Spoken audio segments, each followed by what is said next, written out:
Hello everyone, and let's check out another very exciting chess game by Morphy. And in this chess game, Morphy has the white pieces, and his opponent is a player with no name. This game was played in 1859, and the location is unknown. And in this chess game, the odds are even. Morphy, who is playing with the white pieces, starts the game with playing e4, e5, knight to f3, knight to c6, bishop to c4, the Italian opening, bishop to c5, b4, the Evans Gambit. Accepting the sacrifice, bishop takes on b4, c3, bishop to c5, and Morphy castled, d6, d4, attacking the bishop, e takes on d4, c takes on d4, bishop to b6, knight to c3, bishop to g4, bishop to b5, pinning the knight, and threatening to push the pawn, and winning the knight. So going back, bishop to d7, but losing the tempo, rook to e1, knight from g to e7, e5, d takes on e5, and Morphy didn't capture the pawn, and he played d5, attacking the knight, moving the knight, bishop takes bishop, queen takes bishop, and knight takes on e5 by Morphy, attacking the queen. So there is no time for capturing the pawn on d5, defending the queen. And black only wants to castle. And then everything is going to be fine for black. But Morphy says, no sir, you cannot castle. And he played queen to a4. This is check. A very annoying move. How to defend? Well, black played c6. Well, believe it or not, after queen to a4, black is losing.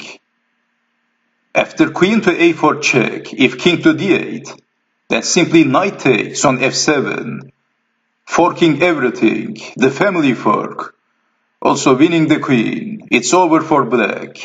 If king to f8, again, after bishop to a3, black is losing, let's say defending the queen, and everything is falling apart for black. If daring to capture the knight, then rook to e8, double check, checkmate. After queen to a4, this is why we have c6, maybe the best try in this position. Morphy played bishop to a3, attacking the queen, bishop to c5, but now knight to e4, forking the queen and the bishop, queen takes knight, and then knight takes on c5, attacking the queen again with the rook, and black is in trouble. Knight to e2 was played, this is check. Morphy played king to h1. After knight to c5, if moving the queen, well, black needs to stay close to the knight. Also, the knight is under attack.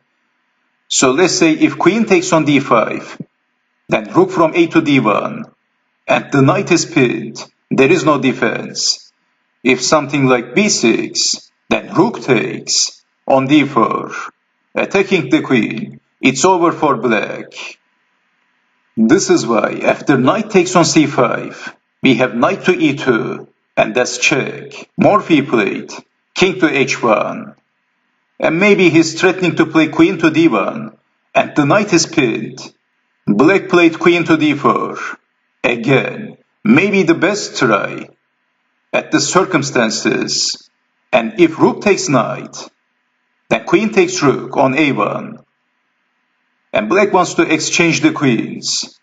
And Morphy captured the queen. Queen takes on d4. Knight takes on d4. Morphy played a killer move, and he captured on b7, and the knight is pinned, attacking the knight, and there is no defense. If trying to defend the knight with the knight, then pushing the pawn, and again, the knight is pinned. So black is losing a piece in this position. Black couldn't find a good defense in this position, so he decided to castle. And then Morphy captured the knight with the bishop. Bishop takes on e7 by Morphy. and Black resigned. Paul Morphy is a piece-up in a winning position, and Black didn't want to test Paul Morphy's skills when he was up a piece. Well, Paul Morphy was the unofficial world chess champion at that time, so that was scary enough for Black. Black decided to resign after bishop takes on e7, and this is the last position of this marvelous chess game by Paul Morphy, with probably zero inaccuracy. What a game. And thank you for watching, and I hope to see you next time. Take care, and bye bye.